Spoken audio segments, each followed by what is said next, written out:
In the humid low country of South Carolina, one name held power for over a century: Murdaugh. 4 generations, they were the law, a legal dynasty that prosecuted cases and wielded immense influence. But that empire, built on justice and public service, would crumble in a storm of deceit, greed, and murder. This is the story of how Alex Murdaugh, the heir to that legacy, became its destroyer. Our story explodes into the national consciousness on a hot June night in 2021. Alex Murdaugh makes a frantic 911 call. He claims he's just returned to his family's sprawling hunting estate, known as Moselle, to find his wife, Maggie, and their youngest son, Paul, shot dead. The community is horrified. The Murdaughs were local royalty. Who would commit such a heinous act against them? Initially, public sympathy was with Alex, the grieving husband and father. But as investigators from the South Carolina Law Enforcement Division, or SLED, began to dig, the pristine facade of the Murdaugh family started to crack. And at the center of it all was Alex. Let's rewind a bit to understand the context. The Murdaugh family's legal reign began in 1920. For 3 consecutive generations, a Murdaugh served as the solicitor, the chief prosecutor, for a 5-county region. They were powerful, wealthy, and deeply connected. Alex Murdaugh followed the family tradition, becoming a successful personal injury lawyer at the prestigious firm his great-grandfather founded. He lived a life of privilege, big houses, boats, and a respected place in society. But even before the murders, tragedy seemed to follow the family. In 2019, Alex's son, Paul, was involved in a fatal boating accident. After a night of heavy drinking, a boat allegedly driven by Paul crashed, killing one of his friends, a vibrant 19-year-old named Mallory Beach. The case cast a dark shadow over the Murdaugh name. There were immediate accusations of a cover-up, of the family using their influence to obstruct the investigation and protect Paul. At the time of his death, Paul was still facing charges for that crash. Many wondered if the double murder was some form of vigilante justice, a brutal act of revenge for Mallory's death. But the investigation took a sharp turn. Just 3 months after the murders of his wife and son, another bizarre incident occurred. Alex Murdaugh called 911 again, this time claiming he'd been shot in the head in a roadside ambush. The story was sensational, adding another layer of danger and mystery. But it unraveled almost immediately. The wound was superficial, and Alex's story was full of holes. Within days, he confessed. There was no ambush. He had hired a distant cousin, a former client named Curtis Eddie Smith, to shoot him. Why? The motive was as shocking as the act itself: insurance fraud. Alex admitted he wanted his surviving son, Buster, to collect a $10 million life insurance policy. He claimed he was in the grips of a 20-year opioid addiction and was desperate. This bombshell confession blew the case wide open. If Alex Murdaugh was willing to stage his own murder for money, what else was he capable of? This is where the story spirals from a tragic murder mystery into a sprawling saga of financial crime. Investigators discovered that for years, Alex had been stealing. He wasn't just a successful lawyer. He was a master manipulator, embezzling millions of dollars from his own law firm and from the very clients he was supposed to be helping. These weren't wealthy corporations. They were vulnerable people. He stole from a quadriplegic man, from the family of his own longtime housekeeper, and from the sons of a state trooper who died in the line of duty. The housekeeper's death itself became another suspicious chapter in the Murdaugh story. Gloria Satterfield had worked for the family for over 2 decades. In 2018, she died after what Alex claimed was a trip and fall accident at the Moselle property. Alex comforted her sons, promising to sue his own insurance company on their behalf to provide for them. He won them a settlement of over $4 million. The problem? They never saw a dime. Alex, with the help of other professionals, funneled the entire amount into his own accounts. Her death was never reported to the coroner, and no autopsy was performed. After the financial crimes came to light, her body was exhumed, and the investigation into her death was reopened. As the financial crimes piled up, a new theory about the murders of Maggie and Paul began to solidify.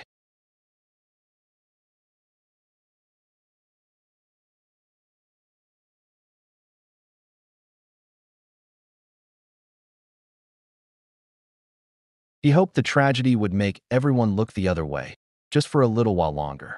The murder trial, which began in early 2023, was a media circus.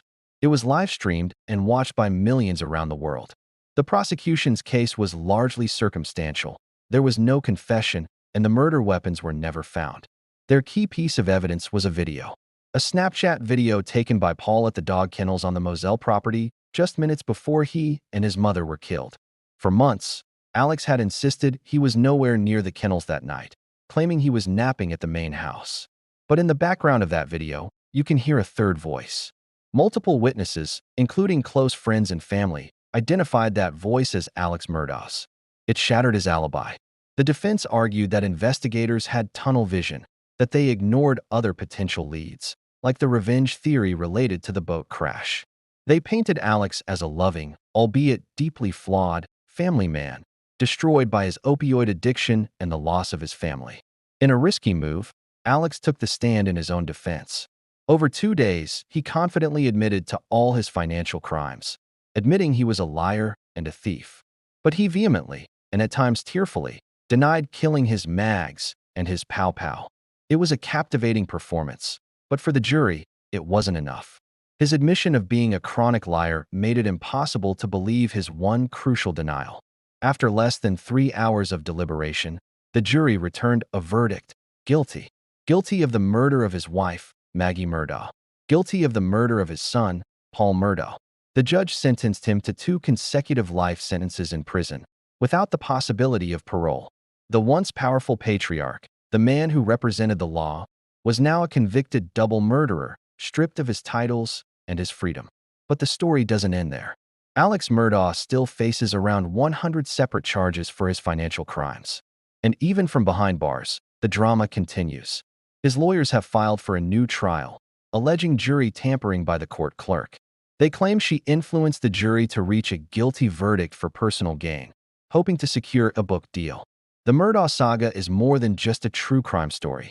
It's a Shakespearean tragedy played out in the American South. It's a story about the abuse of power, the corrosive nature of secrets, and the spectacular fall of a dynasty. It reveals how a century of influence can be undone by one man's addiction, greed, and unforgivable violence.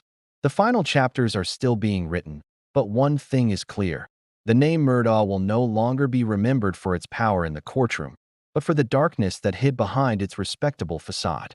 Thank you for watching. If you found this story as compelling as we did, please like this video and subscribe to our channel for more deep dives into fascinating cases.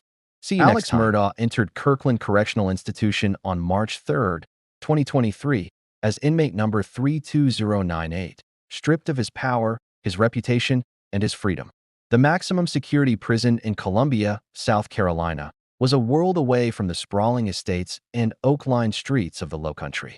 Here, there were no family connections to exploit, no judges to manipulate, no juries to charm. Here, Alex was just another convicted murderer among thousands.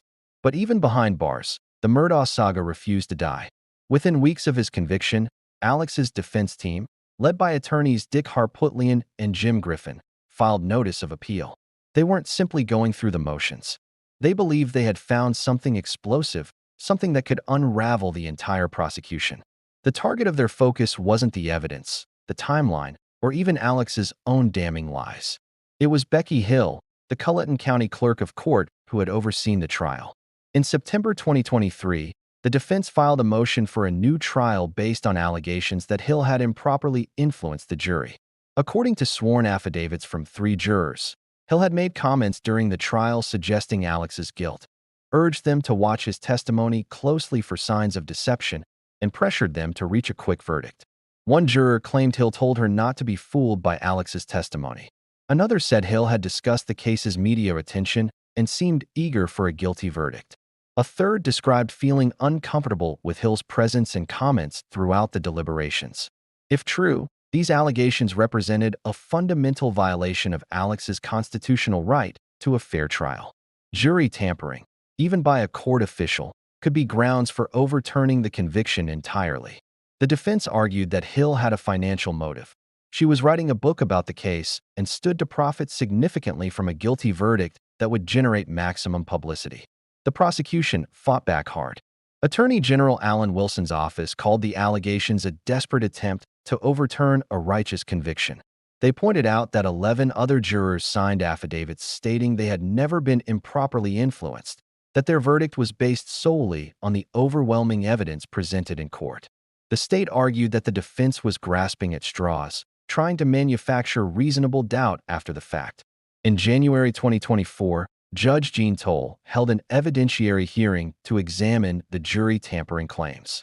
Becky Hill took the stand, denying every allegation. She admitted writing a book, but insisted it had nothing to do with her conduct during the trial. She claimed she had simply been doing her job, managing the jury professionally and appropriately.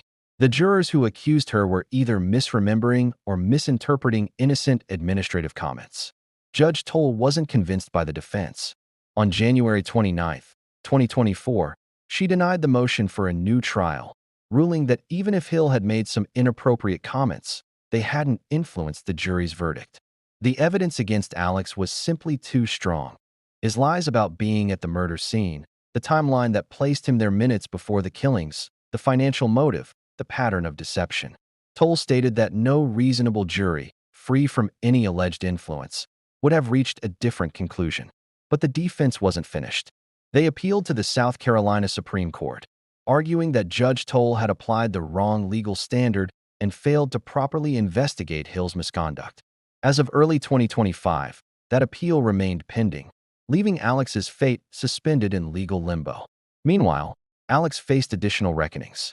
In November 2023, he pleaded guilty to 22 federal charges of financial fraud and money laundering. Standing before a federal judge, he finally admitted what everyone already knew. He had stolen millions from his clients, his law firm, and his own family. The federal sentence, 27 years in prison, to run concurrent with his state murder sentences.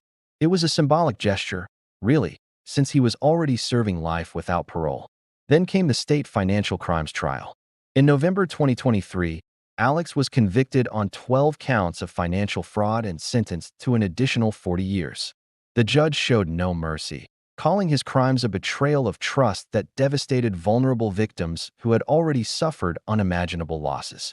Alex had stolen from a quadriplegic man, from grieving families, from people who had placed their faith in him during their darkest moments. Inside Kirkland, Alex's daily reality was a far cry from his former life of country clubs and courtroom victories. He shared a cell block with murderers, rapists, and career criminals. He wore the same standard-issue clothing, ate the same institutional food, followed the same rigid schedule.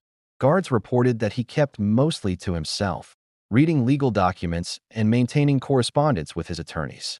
Some inmates recognized him from the massive media coverage. Others simply knew him as the rich lawyer who killed his family. But beyond the prison walls, the Murdaugh story continued to generate shockwaves. In February 2024, South Carolina authorities announced they were reopening the investigation into Gloria Satterfield's death. The family housekeeper's 2018 fatal fall had always seemed suspicious, especially after it emerged that Alex had stolen the wrongful death settlement meant for her sons. Investigators now questioned whether Gloria's death had been an accident at all, or if Alex had staged it as part of an insurance fraud scheme that spiraled into murder. The Stephen Smith case also roared back to life. In March 2023, investigators exhumed Stephen's body for a new autopsy, hoping modern forensic techniques might reveal what really happened on that lonely road in 2015. Stephen's mother, Sandy Smith, had never believed the hit-and-run ruling. She had always suspected the Murdaugh family was involved, that Stephen's death was connected to Buster Murdaugh, though no charges had ever been filed. The exhumation and renewed investigation suggested authorities were finally taking her concerns seriously. Then there was Mallory Beach's family, still seeking justice for the 19-year-old killed in Paul's boat crash. Their civil lawsuit had helped expose Alex's financial crimes, but they wanted more than money.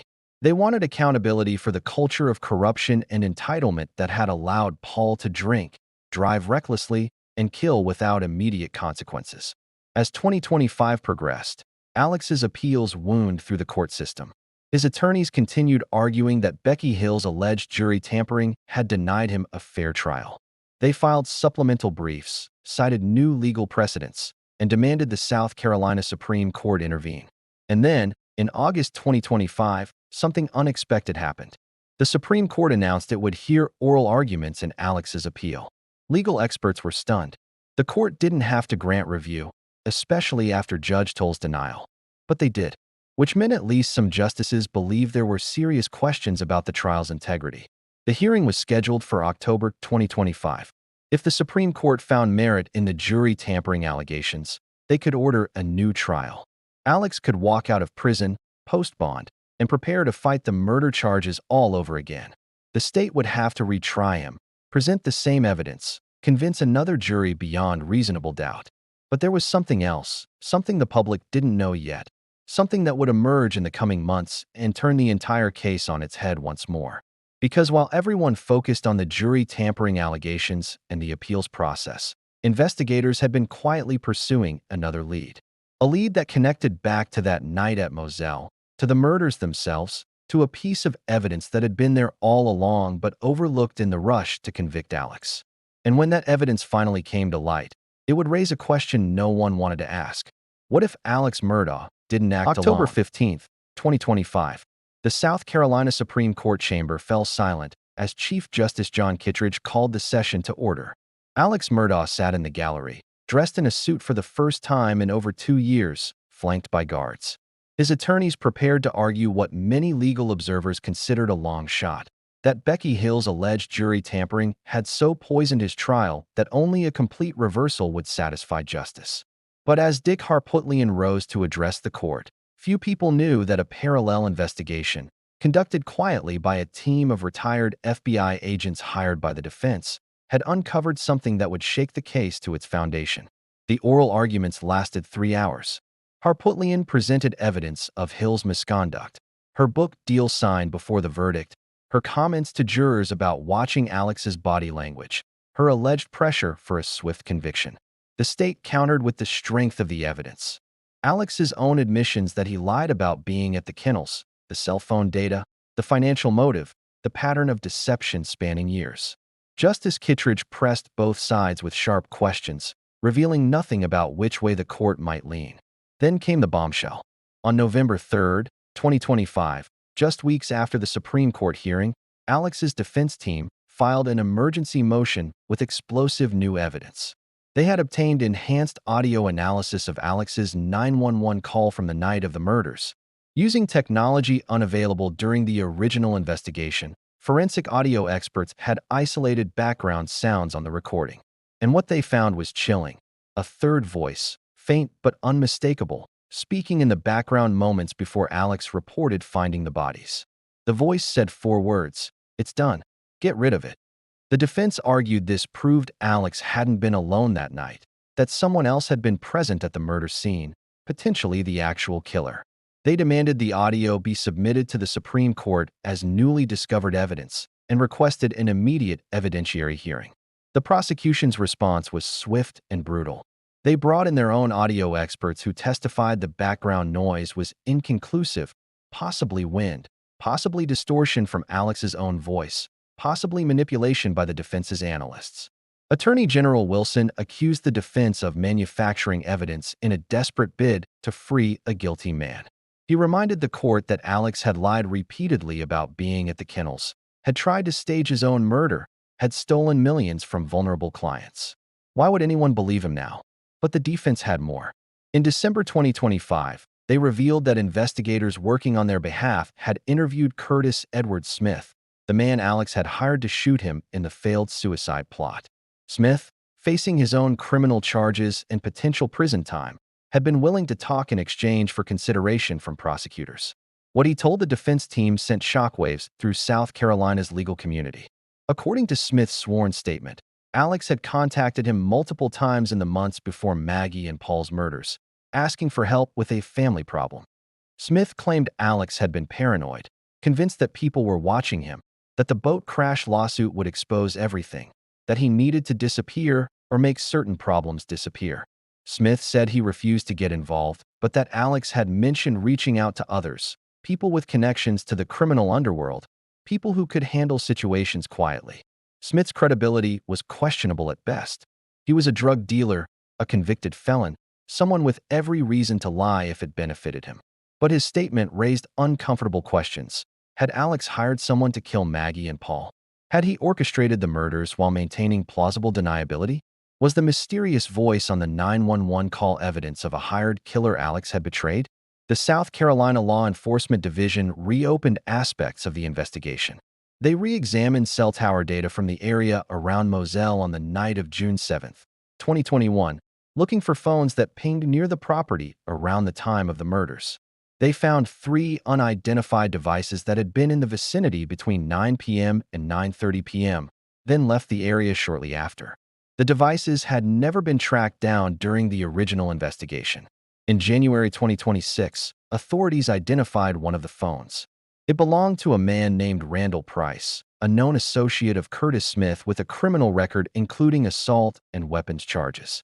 When questioned, Price initially denied being anywhere near Moselle that night. But when confronted with the cell tower evidence, he changed his story. He admitted he had been in the area but claimed he was visiting a friend nearby, had nothing to do with the Murdaughs, had never met Alex. Investigators didn't believe him.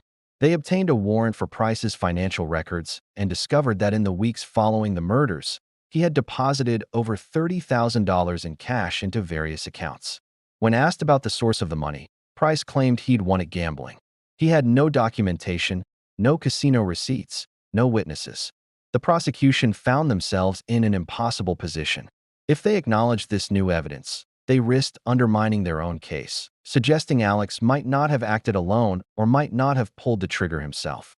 If they dismissed it, they appeared to be covering up exculpatory information that could prove Alex's innocence, or at least create reasonable doubt. On February 10, 2026, the South Carolina Supreme Court issued its decision on Alex's appeal. In a 4-1 ruling, they denied his request for a new trial based on the jury tampering allegations.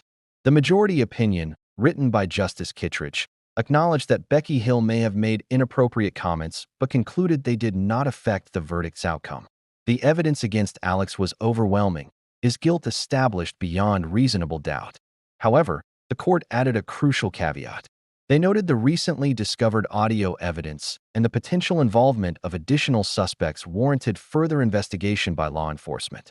They stopped short of ordering a new trial but made clear that if substantial evidence emerged proving Alex did not act alone or that another person was the actual killer, the case could be revisited. Alex remains in Kirkland Correctional Institution today, serving 2 consecutive life sentences plus 67 additional years for his financial crimes. His attorneys have vowed to continue fighting, to pursue every legal avenue, to prove that the truth is more complicated than the narrative presented at trial. The question haunts South Carolina's Lowcountry. Is Alex Murdaugh a family annihilator who murdered his wife and son to protect his secrets and his lifestyle? Or is he a desperate man who set dark forces in motion, hired killers to solve his problems, and then found himself trapped when the plan spiraled out of control? Randall Price remains under investigation but has not been charged. The 2 other unidentified phones from that night have never been traced. Gloria Satterfield's death remains under review. Stephen Smith's case continues to be investigated with renewed vigor. Mallory Beach's family still waits for complete justice. The Murdaugh empire has fallen. The family that ruled Hampton County for nearly a century has been exposed, destroyed, relegated to history as a cautionary tale of corruption and unchecked power. But the bodies are still in the ground. The blood still stains Moselle. And somewhere in the darkness of that June night in 2021, the complete truth remains hidden. 3 months ago, in November 2025, authorities received an anonymous tip. Someone claimed to have security camera footage from a property adjacent to Moselle, footage that captured a vehicle leaving the estate around 9:20 p.m. on June 7, 2021. The tipster demanded immunity before turning over the recording. Negotiations are ongoing.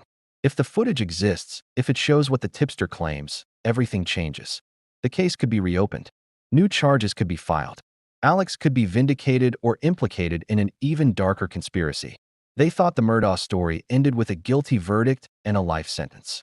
But in the world Alex Murdaugh inhabited, where power corrupts absolutely and secrets run deeper than family graves, nothing ever truly ends. It just waits in the shadows, ready to resurface when you least expect it. And if you think this nightmare is over, you haven't been paying attention. Because the darkest revelations are yet to come. Hit that subscribe button, because when that footage surfaces, you'll want to be here for what happens next. The Murdaugh saga isn't finished. It's only just beginning to reveal its final secrets.